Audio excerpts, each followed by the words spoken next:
அனைவருக்கும் வணக்கம். சுய ஜாதகங்களின் அடிப்படையில் ஒரு ஜாதகர் எந்த வயதில் எந்த தசையை சந்திப்பார், எந்த தசையில் பயணப்படுவார் என்றத ஒரு எளிய வகையில தெரிஞ்சுக்கிறதுக்காக தான் இந்த வீடியோ பதிவு. அதனால ராசியும் தசை பயணமும் நீங்கள் பிறந்த ராசியின் அடிப்படையில என்ன தசையில எந்த வயதுல பயணப்படுவீங்கன்றத தெளிவா பார்த்திடலாம். இது பொதுவா கேட்கப்பட்ட நிறைய கேள்விகள் தான். ஒரு பொதுவான பொதுவெளி வீடியோகள்ல சில கிரகங்கள் யோக கிரகமா சொல்லப்படும். ஆனா அந்த கிரகத்தோட தசை தனக்கு எந்த வயதில் வரும்ன்றது நிறைய பேருக்கு தெரியாம இருக்கும். அதனால ராசியும் தசை பயணம்ன்ற டாபிக்ல மேஷம் முதல் மீனம் வரை 12 ராசியில் பிறந்தவருக்கும் எந்த வயதில் எந்த தசை நடக்கும்ன்றத பார்த்துடலாம். அதுபோல பொதுவாக லக்னம் ஜாதகருடைய எண்ணம் செயலையும் ஜாதகருடைய விதி பயனையும் லக்ன அடிப்படையில கணிக்கிறோம். இந்த ராசி நட்சத்திரம் என்ன பண்ணுதுன்னா வாழ்க்கையினுடைய பயணத்தை பற்றி சொல்வது. வாழ்க்கையினுடைய பயணம் எப்படி இருக்கும், பயணத்தில் எந்தெந்த மாதிரியான தசைகளை சந்திப்பீர்கள் என்பதை தான் இந்த நட்சத்திரங்கள் சொல்லுது, ராசி சொல்லுது. அது போல ஜாதகருடைய பயணத்தை பற்றி சொல்லக்கூடிய அமைவு, வயதில் எந்த வயதில் எதை சந்திப்பீர்கள்ன்றத பார்த்துடலாம். மேஷ ராசியில பிறந்திருக்கிறீங்க, மேஷ ராசியில ஜாதகர் பிறந்திருக்கிறீங்க. மேஷ ராசி, மேஷத்தில் பிறந்த ஜாதகருக்கு எந்தெந்த வயதுல எந்த தசை நடக்கும், அதற்கு நட்சத்திரத்தை நாம் பார்க்கணும். மேஷத்தில் பிறந்தவருக்கு 3 நட்சத்திரங்கள் இருக்கு. ஒண்ணு அஸ்வினியில பிறந்திருப்பார், அஸ்வினியில பிறந்திருப்பார், அல்லது பரணி. மூன்றாவதாக மொத்தம் 9 நட்சத்திர பாதங்கள் இருக்குன்றதுனால கார்த்திகை 1ஆம் பாதம், சூரியனுடைய கார்த்திகை 1ஆம் பாதம் மட்டும் இருக்கும். அஸ்வினியில பிறந்திருப்பார், இல்ல பரணியில பிறந்த பரணி நட்சத்திரத்துல இருப்பார், இல்ல கார்த்திகை 1ஆம் நட்சத்திர பாதத்துல இந்த மேசராசிக்காரர் இருப்பார். அவரு அப்ப இந்த ஜாதகம்லாம் எந்த வயதுல பயணப்படுவார்கள், எந்தெந்த வயதில் எந்தெந்த திசையில பயணப்படுவார்கள், பொதுவான அமைப்புகளையும் பார்த்தலாம். முதல்ல சூரியனை பொறுத்த வரைக்கும் ஒரு ஜாதகத்துல 6 வருடம் தசை நடத்தும், 6 இயர்ஸ். சந்திரனை பொறுத்த வரைக்கும் 10 இயர்ஸ். செவ்வாயை பொறுத்த வரைக்கும் 7 இயர்ஸ் தசை. ராகுவை பொறுத்த வரைக்கும் 18 வருட மகாதிசை, 18 இயர்ஸ். குருவை பொறுத்த வரைக்கும் 16 வருட மகாதிசை. குரு தசை ஒருத்தருக்குன்னா 16 வருடம். பிறப்பு நட்சத்திரத்துல பாதத்தின் அடிப்படையில குறையும் கூடும். இது பொதுவாக ஒரு ஜாதக ராகுல முடிஞ்சு குரு தசைனா அது 16 வருடம். சனி பகவான் எத்தனை வருஷம் செயல்படுறார்? 19 வருட மகாதசையை நடத்தக்கூடியவர். புதன் எப்படி செயல்படுறார்? புதன் 17 வருட தசையை நடத்தக்கூடிய இயர்ஸ். கேது கிட்டத்தட்ட 7 வருட மகாதசையை நடத்தக்கூடியவர். சுக்கிரனை பொறுத்த வரைக்கும் இருக்கிறதுலே அதிக மகாதசை, 20 வருடம் மகாதசையை நடத்தக்கூடிய கிரகம். இது ஒரு ஆர்டர். இந்த ஆர்டரை நம்ம எடுத்துக்கலாம். ஸோ இந்த ஆர்டரின் படி ஜாதகர்கள் எப்படிப்பட்ட வாழ்க்கை பயணம் இருக்குன்றத பார்த்துடலாம். இதுதான் தசைகள் நடத்தக்கூடியது. ஒரு ஜாதகருக்கு சூரிய தசை நடக்குது. முதல் தசை பிறந்த பிறப்பி நட்சத்திர பாதத்தை அடிப்படையில மறுபடியும் எப்போ வந்தாலும் சூரியன்னா 6 வருஷம், சந்திரன்னா 10 வருஷம் தசை நடத்தும், செவ்வாய்னா 7 வருஷம் நடத்தும், ராகுனா 18 வருஷம், குருன்னா 16 வருடம், சனினா 19 வருடம், புதன்னா 17 வருடம், கேது தசை ஷார்ட் ஆச்சுன்னா 7 வருடங்கள், சுக்கரன்னா 20 வருடம். இதன் அடிப்படையில இப்ப மேஷராசியில ஜனனித்த ஜாதகம் அஸ்வினி நட்சத்திரத்துல பிறந்திருக்கிறீங்கன்னா, அஸ்வினி என்பது கேதுவனுடைய நட்சத்திரம். அப்ப மேஷராசியில் பிறந்தவர் எடுத்ததுமே சந்திக்கக்கூடிய மகாதசை கேது தசை. நட்சத்திரத்தின் அடிப்படைகள் மாறு கூடும் குறையும், மற்ற நாள் 7 வருட மகாதசை. அப்ப ஜாதகர் கேது தசை முடிஞ்சதும் அவருடைய ஒரு 7 வயதுல எடுத்துக்கலாம். ஒரு பர்லாங்கில நட்சத்திர புள்ளி விழுந்ததாக எடுத்துக்கலாம். ஒரு 6 வருட கேது மகாதசைனா இளமை பருவத்தை, அதாவது குழந்தை பருவத்தை முழுவதுமாக சுக்கிர தசையில ஜாதகர் கடத்துவார். 20 வருடம் அவருடைய யங் ஏஜ்ல, அதாவது எங்கேஜ்னா குழந்தை பருவத்திலிருந்து ஒரு வாலிபம், அதாவது டீனேஜ் பருவம் வரைக்கும் சுக்கிர தசையில தான் ஜாதகம் பயணப்படுவார். அப்ப 26 வயதிற்கு பிறகு சூரிய தசையிலே பயணப்படுவார். இந்த சூரிய தசை 26க்கு பிறகு நடக்கும். அதன் பிறகு 26க்கு பிறகு ஜாதகருக்கு சூரிய தசை நடக்கும். 32 வயசுக்கு பிறகு சந்திர தசை வரும். 42க்கு பிறகு செவ்வாய் தசை வரும். அப்ராக்சிமேட்டா 49க்கு பிறகு ராகு தசை. அப்ப அஸ்வினி நட்சத்திரம் மேஷராசியில பிறந்தவர் 50 வயதிற்கு பிறகுதான் இந்த ராகுவை அனுபவிப்பார். அந்த 18 வருடங்கள் கழித்து 70கள்ல தான் குரு தசை வரும். 70களுக்கு பிறகுதான் சனி தசை வரும், ஒரு 19 வருட மகாதசை. இதன் பிறகு இந்த 2 தசைய ஜாதகர் அனுபவிப்பாரா என்பதை அவருடைய விதிதான் சொல்லணும். அப்ப சனி வரைக்கும் ஜாதகர் உண்டு.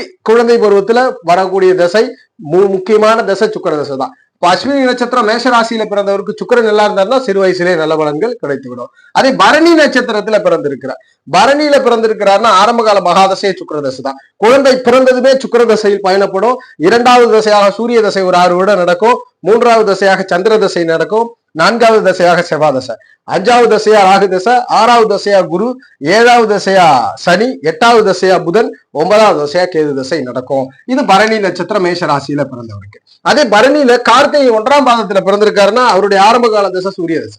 சூரிய தசை ஒரு 6 வருடம் நடக்கும். பிறகு சந்திர தசை 2வது தசை, 3வது தசையாக செவ்வாய் தசை, 4வது தசையாக ராகு தசை, 5வது தசையாக குரு தசை, 6வது தசையாக சனி தசை, 7வது தசையாக புதன் தசை, 8வது தசையாக கேது தசை, 9வது தசையாக சுக்கிர தசை. இப்ப கார்த்திகையில பிறந்தவருக்கு ஒரு ராகுதான் யோகம் பண்ற மாதிரி இருக்கிறாருன்னா அப்ப கார்த்திகை நட்சத்திரத்துல ஜனித்த ஜாதகம் கிட்டத்தட்ட இளமை பெறும். அந்த 20 வயது வரைக்கும் கொஞ்சம் ஸ்ட்ரகிளா இருக்கும். 20க்கு பிறகு பெரிய பெயர் புகழை பெறும். ஒருவேளை குருதசை தான் நல்லது பண்ற மாதிரி இருக்குன்னா 38 வயதிற்கு பிறகு ஜாதகர் வெற்றியை அனுபவிப்பார்.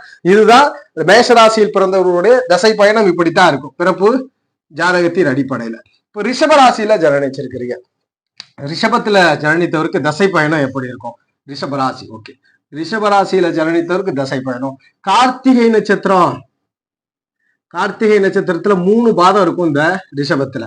அது போல ரோஹிணி நட்சத்திரம், ரோஹிணி நட்சத்திரம் ஒரு 4 பாதங்கள் ரிஷபத்துல இருக்கு. அது போல மிருகஸ்ரீடம், செவ்வாயினுடைய மிருகஸ்ரீட நட்சத்திரம், மிருகஸ்ரீடம் இந்த நட்சத்திரத்துல ஒரு 2 பாதம் இருக்கு. மொத்தம் 9 பாதங்கள் இந்த ரிஷபத்துல இருக்கு. அப்ப கார்த்திகை ரிஷபராசி கார்த்திகையில் பிறந்தவருக்கு முதல் தசை சூரிய தசையா நடக்கும், 2வது தசை சந்திர தசை, 3வது தசை செவ்வாய், 4வது தசை ராகு, 5வது தசை குரு, 6வது தசை சனி, 7வது தசை புதன், 8வது தசை கேது, 9வது தசை சுக்கிர தசையா வரும். அப்ப கார்த்திகையில பிறந்து ரிஷபராசியா இருக்கிறாருன்னா ஓரளவுக்கு அவருக்கு குரு நல்லது பண்ற மாதிரி இருக்கிறாருன்னா அவருடைய வாழ்க்கையில கிட்டத்தட்ட ஒரு 35-36 வயதிற்கு பிறகு குருதசை வரும்போது யோகம் இருக்கும். இதுதான் வாழ்க்கை பயணம். சூரியன்ல பிறந்தவர் அடுத்து சிறு வயதுகள்ல சந்திர தசை 10 வருஷம் கடத்துவார். செவ்வாய் தசை ஒரு 7 வருடம், 17 வருடங்கள் இந்த சந்திர செவ்வாயில போயிடும். ஒருவேளை சந்திர செவ்வாய் அவயோகமா இருந்ததுன்னா இளமை பருவத்துல கொஞ்சம் ஸ்ட்ரகிள் இருக்கும். ஆனா அடுத்து வர தசைகள் நல்லா இருக்குன்னா ஆரம்பத்துல படிப்பு கொஞ்சம் ஆக்டிவிட்டி குறைவா இருந்து அடுத்த தசைகள் யோகமா இருந்தா அந்த வயதிற்கு ஏற்றார் போல பலன் இருக்கும். ரோஹிணி நட்சத்திரத்துல ஒருத்தர் ஜனனிச்சிட்டார், எப்படி இருக்கும்? ஆரம்ப தசை சந்திர தசையா வரும். சந்திர தசை முதல் தசையா இருக்கும். 2வது தசை செவ்வாய் தசை, 3வது தசை ராகு, 4வது தசை குரு, 5வது தசை சனி, 6வது தசை புதன், 7வது தசை கேது, 8வது தசை சுக்கிரன், 9வது தசை சூரியனா வரும். அதே மிருகசீரிடம் ரிஷபராசியில பிறந்திருக்கிறார், எப்படி இருக்கும்? மிருகசீரிடம் ரிஷபராசியிலே பிறந்தவருக்கு முதல் தசையாக செவ்வாய் தசை வரும், 2வது தசையாக ராகு, 3வது தசையாக குரு, 4வது தசையாக சனி, 5வது தசையாக புதன், 6வது தசையாக கேது, 7வது தசையாக சுக்கிரன், 7வது தசையாக சுக்கிரன், 8வது சூரியன், 9வது சந்திரன் தசை வரும். இதுதான் தசை பயணம். இப்ப ரிஷபராசியிலே பிறந்தவருக்கு இப்படித்தான் தசை பயணங்கள் இருக்கும். சில பேரால ரிஷபராசிக்காரர்கள் அதிகமான நபர்களினால் சந்திக்கவே முடியாத தசையா எந்த தசை இருக்கும்னா சுக்கிர தசை இருக்கும். நிறைய ரிஷபராசியினரால் சுக்கிர தசையை சந்திக்கவே முடியாது. மிதுன ராசியில பிறந்திருக்கிறீங்க. இங்க என்னென்ன நட்சத்திரங்கள்லாம் இருக்கு? மிருகசிரீடம் நட்சத்திரம் இருக்கு. மிருகசிரீடம் செவ்வாயினுடைய நட்சத்திரத்தோட 2 பாதம் இந்த இடத்துல இருக்கு. அது போல திருவாதிரைன்னா ராகுவோட, திருவாதிரை என்ற ராகுனுடைய 4 பாதம் இங்க இருக்கு. 4 பாதங்களும் இங்கதான் இருக்கு. அது போல புனர்பூச நட்சத்திரம், புனர்பூச நட்சத்திரம் குருவோட நட்சத்திரம். புனர்பூசம் குருவோட 3 நட்சத்திர பாதங்கள் இங்க இருக்கு. அப்போ மிருகசீரிடம் 2 பாதமும், திருவாதிரை 4 பாதமும், புனர்பூசம் 3 பாதமும் இருக்கு. அப்புறம் மிதுன ராசியில பிறந்தவருக்கு மிருகசீரிடம் அதாவது மிதுன லக்னத்தை மிதுன ராசியில பிறந்திருக்கிறாருன்னா அவருக்கு ஆரம்ப கால தசை செவ்வாய் தசை. மிருகசீரிட நட்சத்திரம் மிதுன ராசியிலே பிறந்தவருக்கு முதல் தசை செவ்வாய் தசை, 2வது தசை ராகு தசை, 3வது தசை குரு தசை, 4வது தசை சனி தசை, 5வது தசை புதன் தசை, 6வது தசை கேது தசை, 7வது தசை சுக்கிர தசை, 8வது தசை சூரிய தசை, 9வது தசை சந்திர தசையா வரும். நிறைய மிதுன ராசியினர்களால் சூரிய சந்திர தசைகளை பார்க்கவே முடியாத நிலை இருக்கிறது. அதுபோல ரிஷபத்தில் மிதுனத்திலே திருவாதிரை நட்சத்திரம் மிதுன ராசியில பிறந்திருக்க எப்படி இருக்கும்? ராகு தசை, ஆரம்ப தசையே ராகு தசை. நிறைய மிதுன ராசிக்காரங்க திருவாதிரையில பிறந்தவங்க எடுத்ததுமே அவருக்கு கொஞ்சம் எக்ஸ்ட்ரா கரிக்குலர் ஆக்டிவிட்டிஸ் இருக்கும். எஜுகேஷனை தவிர நிறைய ஜாதகர்கள் கொஞ்சம் படிப்புல மந்தமாகவும் எக்ஸ்ட்ரா ஆக்டிவிட்டி அதிகமா இருக்கும். அது காரணம் இந்த ராகு தான். அப்ப திருவாதிரை மிதுன ராசியிலே பிறந்தவருக்கு முதல் தசை ராகு தசை, 2வது தசை குரு தசை. ஆரம்பத்துல சின்ன வயசுல அதாவது குழந்தை பருவத்துல இருக்கும் பொழுது வாழ்க்கையில இந்த குழந்தை எப்படி இருக்குமோன்ற பயம் இருக்கும். ஆனா அடுத்து குரு தசை யோகம் வந்து குரு யோகமா இருந்தாருன்னா ஜாதகம் எல்லாத்திலையும் கெட்டிக்காரனா வந்து சமூகத்துல நல்ல பேரை எடுத்துரும். அப்ப ராகு தசை முதல் தசை, குரு தசை 2வது தசை, 3வது தசை சனி, 4வது தசை புதன், 5வது தசை கேது, 6வது தசை சுக்கிரன், 7வது தசை சூரியன், 8வது தசை சந்திரன், 9வது தசையாக செவ்வாய் தசை வரும்ன்றத உறுதிப்படுத்துறோம். இதுல மிதுன ராசிக்காரரால இந்த சூரிய சந்திர செவ்வாய் தசைகளை பார்ப்பது சாதகம் இல்லை, பார்க்க முடிய சூழ்நிலையே ஏற்படாது. புனர்பூச நட்சத்திரம் மிதுன ராசியில பிறந்திருக்கிறார், தசை பயணம் எப்படி இருக்கும்? புனர்பூச நட்சத்திரம் மிதுன ராசியிலே பிறந்தவருக்கு ஆரம்ப தசை குரு தசை, 2வது தசை சனி தசை, 3வது தசை புதன் தசை, 4வது தசை கேது தசை, அஞ்சாவது தசை சுக்கிர தசை, ஆறாவது தசை சூரிய தசை, ஏழாவது தசை சந்திரன், எட்டாவது தசை செவ்வாய் தசையா வரும்.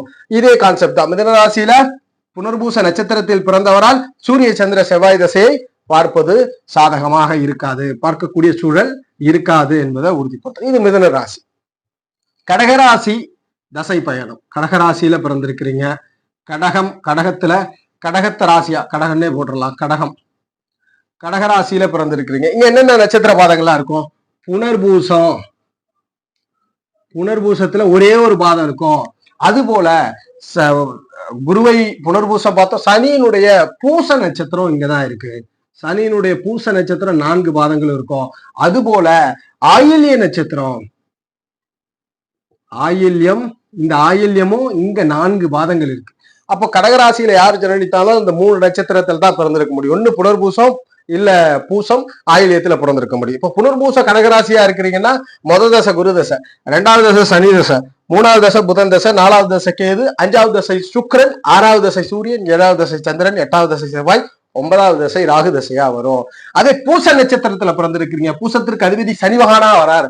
பூச நட்சத்திர கடகராசியில பிறந்தவருக்கு முதல் தசை சனி தசை, 2வது தசை புதன் தசை. அதனால்தான் நிறைய பூச நட்சத்திரத்தில் பிறந்தவர் கட்டிக்காரரா இருப்பார். ஆரம்பத்துல சனி தசை, ஆரம்பத்தில் கல்வி மந்தம் இருக்கும், பிறகு பிரில்லியண்டா அந்த புதன் தசையில செயல்பட்டு வருவார். அந்த நட்சத்திர பாதத்திற்கு அடிப்படையில மாறும். சனி தசை முதல் தசை, புதன் 2, கேது தசை 3வது தசை, 4வதாக சுக்கிர தசை நடக்கும், 5வதாக சூரிய தசை நடக்கும், 6வதாக சந்திர தசை நடக்கும், 7வதாக செவ்வாய் தசை, 8வதாக ராகு தசை. நிறைய பூசம் கடகராசியிலே பிறந்தவர் ராகு தசையை பார்க்க முடியாது. அதுபோல செவ்வாய் தசையை பார்ப்பதும் அரிது. அதே கடகராசி ஆயில்ய நட்சத்திரத்துல பிறந்திருக்கிறீங்க. தசை பயணம் எப்படி இருக்கும்? கடகராசி ஆயில்ய நட்சத்திரக்காரருக்கு முதல் தசை புதன் தசை, 2வது தசை கேது தசை, 3வது தசை சுக்கிர தசை, 4வது தசை சூரிய தசை, 5வது தசை சந்திரன், 6வது தசை செவ்வாய், 7வது தசை ராகு, 8வது தசை குரு, 9வது தசையாக சனி தசை வரும். ஆயில்ய நட்சத்திர கடகத்தில் பிறந்தவர் சனி தசையை பார்ப்பது என்பது அரிது. இந்த தசைகள்லாம் யோகம் பண்ணுவான்றத நம்ம பொதுவெளி வீடியோக்களை போட்டிருக்கிறோம். அதை தனியா ஒரு வீடியோல நீங்க சேனல் பேஜ்ல செக் பண்ணிக்கலாம். இது பெரியதா இருக்குன்றதுனால இந்த தசை பயணத்தை மட்டும் பார்த்துக்கலாம். அப்போ ஆயில்யத்தில் வரைக்கும் இதுதான் தசை பயணம். கடகராசியில் பிறந்தவர் இப்படிப்பட்ட தசையில தான் வாழ்க்கையில பயணப்படுவார். இந்தந்த வயதுகளில் அந்தந்த வயதிற்கு ஏற்றார் போல, இந்த கவுண்டிங் வயதிற்கு ஏற்றார் போல. சிம்ம ராசியில பிறந்திருக்கிறீங்க. சிம்மம், சிம்மத்தில் பிறந்த ஜாதகம். என்னென்ன நட்சத்திரங்கள்லாம் இங்க இருக்கு? இங்க இருக்கக்கூடிய நட்சத்திரம் மக நட்சத்திரம். மக நட்சத்திரம் 4 பாதங்களுமே இருக்கு. மகத்தினுடைய பூர நட்சத்திரம் 4 பாதமுமே இருக்கு. அது போல உத்திர நட்சத்திரம். அப்ப சிம்ம ராசியில என்னென்ன நட்சத்திரங்கள் இருக்கு அப்படின்னா, சிம்ம ராசியிலே மக நட்சத்திரம் 4 பாதம் இருக்கு, பூரம் இருக்கு, உத்திரம் இருக்கு. அப்ப மகம் பூரத்தில் பிறந்தவர் சிம்ம ராசியாக இருப்பார். அது போல உத்திரம் 1ல் பிறந்தவர் சிம்ம ராசியாக இருப்பார். மகத்தில் பிறந்தவருக்கு எப்படி தசை பயணம் இருக்கும்? முதல் தசை கேது தசையா வரும். முதல்ல ஆரம்பமே கேது தசை, 2வது தசையாக சுக்கிரன், 3வது தசையாக சூரியன், 4வது தசையாக சந்திரன், 5வது தசையாக செவ்வாய், 6வது தசையாக ராகு, 7வது தசையாக குரு, 8வது தசையாக சனி, 9வது தசையாக புதன் தசை வரும். இது மக நட்சத்திரம், சிம்மத்தில் பிறந்தவர். அதே பூரம் நட்சத்திரம், பூர நட்சத்திரத்திலே பிறந்தவருக்கு தசை பயணம் எப்படி இருக்கும்? பூரத்தில் பிறந்தவருக்கு முதல் தசை சுக்கிர தசையா வரும், 2வது தசை சூரிய தசையா வரும், 3வது தசை சந்திரன், 4வது தசை செவ்வாய், அதுபோல 5வது தசை ராகு, 6வது தசை குரு, 7வது தசை சனி, 8வது தசை புதன், 9வது தசையாக கேதுனுடைய மகாதசை வரும்ன்றத உறுதிப்படுத்துறோம். இது பூர நட்சத்திரத்துல சிம்ம ராசியில பிறந்தவருக்கு. உத்திரம் 1 சிம்மத்தில் பிறந்தவருக்கு தசை பயணம் எப்படி இருக்கும்? முதல் தசை சூரிய தசை வரும், 2வது தசை சந்திரன், 3வது தசை செவ்வாய், 4வது தசை ராகு, 5வது தசை குரு, 6வது தசை சனி, 7வது தசை புதன், 8வது தசை கேது, 9வது தசையாக சுக்கிர தசை வரும். சுக்கிர தசையை பெரும்பாலும் உத்திர நட்சத்திரக்காரர் பார்ப்பது இயலாத காரியம். இப்ப சிம்ம ராசியில் பிறந்தவருக்கு இப்படித்தான் தசை பயணம் இருக்கு. அவர்களுடைய வயதிற்கு ஏற்றார் போல இந்த மாதிரியான தசைகள் தான் அந்தந்த வயதில் நடக்கும்ன்றத உறுதிப்படுத்துறோம். கன்னி ராசியில பிறந்திருக்கிறீங்க. கன்னி ராசி, கன்னியிலே பிறந்த ஜாதகம். கன்னியில பிறந்திருக்கிறீங்க. எப்படி இருக்கும் தசை பயணம்? இதுக்குள்ள இருக்கிறது உத்திர நட்சத்திரம் 3 பாதம் இருக்கிறது. அதுபோல அஸ்த நட்சத்திரம் 4 பாதம் இருக்கிறது. அஸ்தம் சந்திரனுடைய அஸ்த நட்சத்திரம். அதுபோல ஜாதகப்படி இங்கு செவ்வாயினுடைய நட்சத்திரமான சித்திரை நட்சத்திரம் இருக்கு. செவ்வாயினுடைய நட்சத்திரமான சித்திரை நட்சத்திரம். அப்போ கன்னிராசியிலே பிறந்தவர் ஒண்ணு உத்திர நட்சத்திரமா இருப்பார், இல்ல அஸ்த நட்சத்திரமா இருப்பார், இல்ல சித்திரை நட்சத்திரமா இருப்பார். இந்த உத்திரத்தில் பிறந்தவருக்கு தசை பயணம் எப்படி இருக்கும்? கன்னிராசி உத்திரத்தில் பிறந்தவர் முதல்ல சூரிய தசை, இரண்டாவது தசை சந்திர தசை, மூன்றாவது தசை செவ்வாய் தசை, நான்காவது தசை ராகு தசை, அஞ்சாவது தசை குரு தசை, ஆறாவது தசை சனி, ஏழாவது தசை புதன், எட்டாவது தசை கேது, ஒன்பதாவது தசையாக சுக்கிர தசை. இந்த கன்னிராசி உத்திரமும் சுக்கிர தசையை பார்ப்பது இயலாது.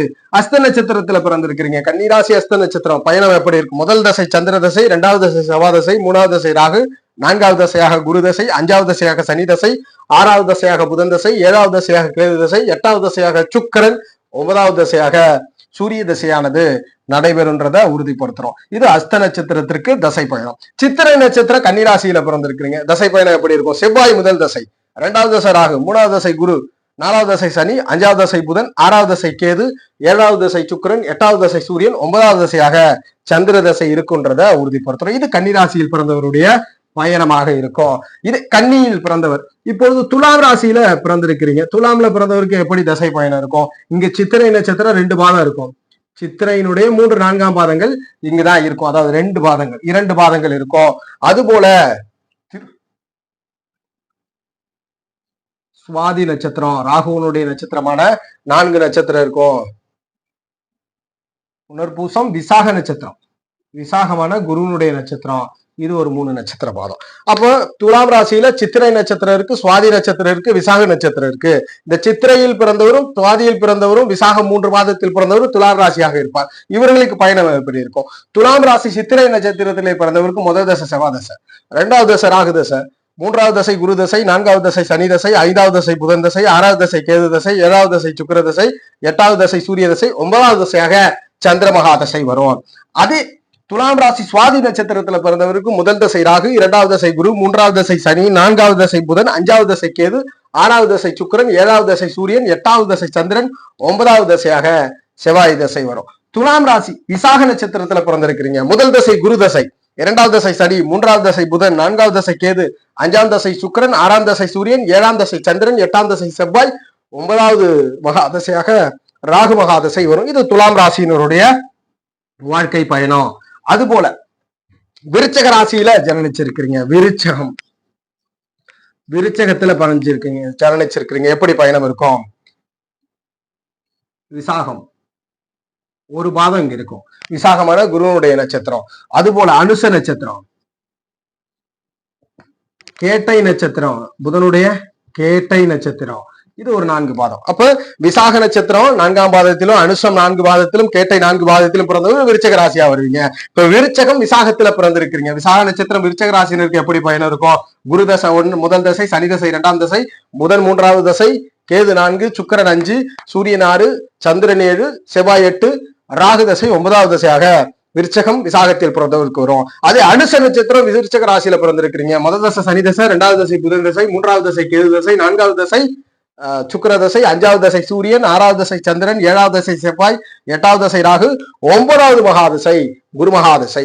அதே கேட்டை நட்சத்திரம் விருச்சக ராசியில பிறந்திருக்கிறீங்க, முதல் ஆரம்ப தசை புதன் தசை, 2வது தசை கேது, 3வது தசை சுக்கிரன், 4வது தசை சூரியன், 5வது தசை சந்திரன், 6வது தசை செவ்வாய், 7வது தசை ராகு, 8வது தசை குரு, 9வது மகாதசையாக சனி மகாதசை நடக்கும். இது விருச்சக ராசியினருடைய வாழ்க்கை பயணம். தனுசு ராசியில பிறந்திருக்கிறீங்க, தனுசு மூல நட்சத்திரம் 4 பாதங்கள் இருக்கும்.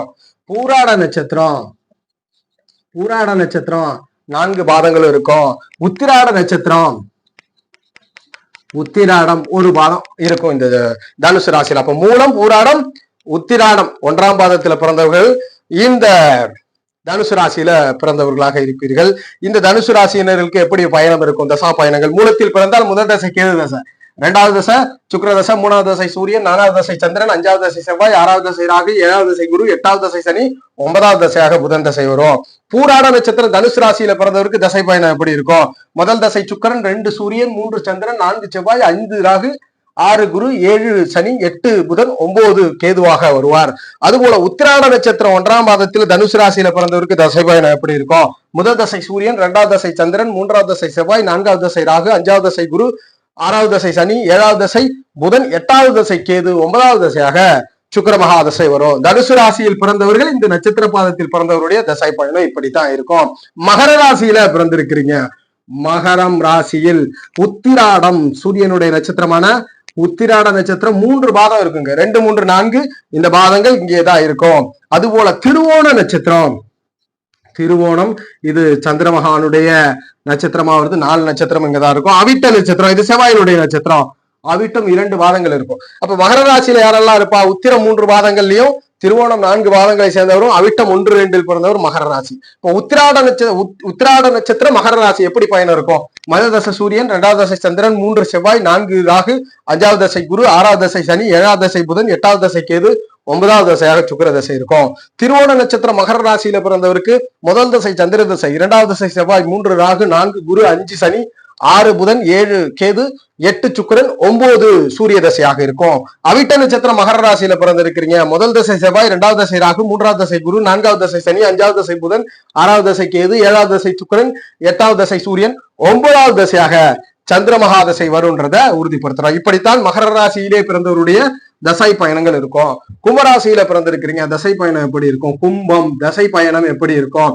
இங்கேயும் அவிட்ட நட்சத்திரம் 3, 4ஆம் பாதம் இருக்கும். அவிட்டம் 3, 4ஆம் பாதம்ன்ற 2 இருக்கும். அதுபோல சதய நட்சத்திரம், ராகுடைய நட்சத்திரம் 4 பாதங்கள் இருக்கும். அதுபோல குருனுடைய நட்சத்திரம் பூரட்டாதி நட்சத்திரம், பூரட்டாதி 3 பாதம், பூரட்டாதி நட்சத்திரம் 3 பாதம் இருக்கு. இது குருனுடைய நட்சத்திரம். அதுபோல இந்த அவிட்டம் 3, 4லும், சதயம் 1, 2, 3, 4ஆம் பாதத்திலும், புரட்டாதி நட்சத்திரமான குரு நட்சத்திரம் 1, 2, 3 பாதங்கள்ல பிறந்தவர் கும்பராசியில வருவீங்க. இந்த கும்பராசியில் பிறந்த அவிட்ட நட்சத்திரக்காரருக்கு தசை பயணம் எப்படி இருக்கும்? முதல் தசை செவ்வாய், 2வது தசை ராகு, 3வது தசை குரு, 4வது தசை சனி, 5வது தசை புதன், 6வது தசை கேது, 7வது தசை சுக்கிரன், 8வது தசை சூரியன், 9வது தசையாக சந்திர தசை வரும். அதே சதய நட்சத்திரம் கும்பராசிக்கு தசை பயணம் ராகு தசை முதல் தசை, 2வது தசை குரு தசை, 3வது தசை சனி தசை, 4வது தசை புதன் தசை, 5வது தசை கேது தசை, 6வது தசை சுக்கிர தசை, 7வது தசை சூரியன், 8வது தசையாக சந்திர மகாதசை வந்துவிடும். அப்படின்றத 8வது தசையாக சந்திர மகாதசை, 9வதாக செவ்வாதசை வந்துடும். இதே பூரட்டாதி நட்சத்திரத்துல பிறந்திருக்கிறாரு கும்பராசி. முதல்ல குரு தசை வரும், 2வது தசை சனி, 3வது தசை புதன், 4வது தசை கேது, 5வது தசை சுக்கிரன், 6ஆம் தசை சூரியன், 7ஆம் தசை சந்திரன், 8ஆம் தசை செவ்வாய், 9ஆம் தசை ராகு தசையாக வந்துவிடும்ன்றத உறுதிப்படுத்துறோம். அதுபோல இதுதான் கும்பராசியில பிறந்தவருடைய பயணம், தசை பயணம் இப்படித்தான் இருக்கும். மீனராசியில பிறந்திருக்கிறீங்க, மீனம் ராசி, புரட்டாதி நட்சத்திரம், புரட்டாதி நட்சத்திரம் ஒரே பாதம், இது குருவோட நட்சத்திரம். உத்திரட்டாதி இது சனியினுடைய நட்சத்திரம், 4 பாதம். உத்திரட்டாதி நட்சத்திரத்துல பிறந்தவர்கள்லாம் இங்கதான் இருப்பாரு.